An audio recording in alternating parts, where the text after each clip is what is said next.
Kamu, mengapa kunang-kunang bercahaya? Cahaya yang dihasilkan oleh kunang-kunang adalah sejenis cahaya yang tak panas, yang disebut bioluminesin. Hal ini disebabkan oleh reaksi kimia, di mana substansi luciferin mengalami oksidasi ketika ada enzim luciferas. Cahaya tersebut merupakan foton yang terpancar saat bahan kimia teroksidasi, yang menghasilkan keadaan berenergi tinggi, yang kemudian beralih kembali ke keadaan normal. Cahaya tersebut dihasilkan oleh sistem saraf dan berlangsung dalam sel yang disebut dengan fotosintes.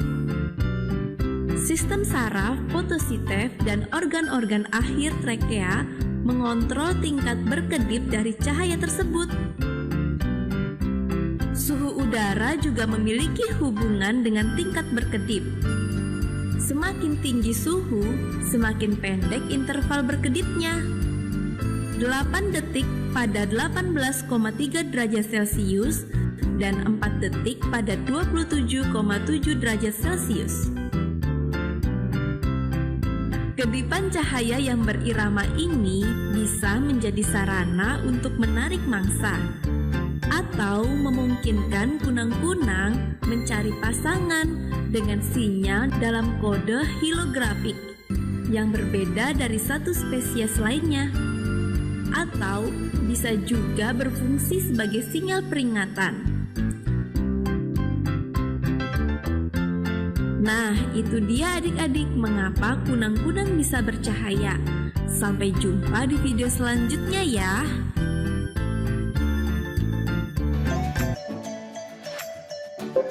Nah, Ananda semua sudah menonton video tadi. Video tadi adalah tentang kunang-kunang. Langkah selanjutnya setelah Ananda menonton video, yang harus kita lakukan adalah menemukan informasi penting.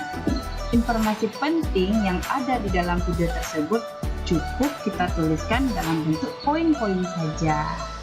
Nah, contohnya seperti ini. Nah, ini adalah beberapa contoh poin-poin penting yang terdapat dari video yang kita tonton tadi. Tadi bahasan kita adalah tentang informasi penting di dalam teks. Berikutnya kita akan mencoba mengumpulkan identifikasi atau mengidentifikasi ciri isi dan ciri bahasa dari teks LHO. Nah, Ananda perhatikan teks berikut ya. Masih teks yang sama, yaitu mengenai kunang-kunang. Nah, silakan Ananda baca. Teks ini juga sudah Ibu masukkan ke dalam bahan ajar kita.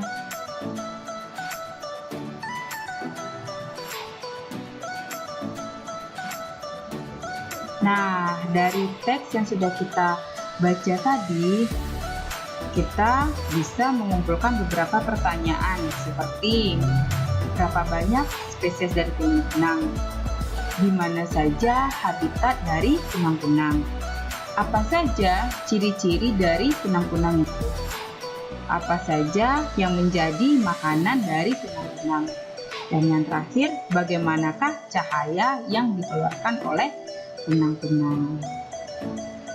Jika pertanyaan tadi dapat Ananda jawab dengan membaca teks kunang-kunang yang telah Ananda lihat tadi, maka dapat dipastikan bahwa Ananda telah menemukan ciri isi dari teks LHO itu sendiri. Karena teks di atas membahas tentang hidup dan ciri khas dari kunang-kunang. Nah, dari pertanyaan-pertanyaan yang sudah dikumpulkan tadi, Ananda silakan tuliskan jawabannya pada tabel berikut ini.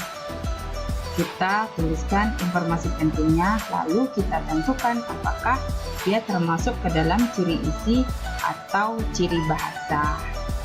Nah, seperti ini contohnya. Untuk nomor 1, kunang-kunang adalah sejenis serangga yang dapat mengeluarkan cahaya yang jelas terlihat saat malam hari. Itu termasuk ke dalam ciri isi dan juga ciri bahasa.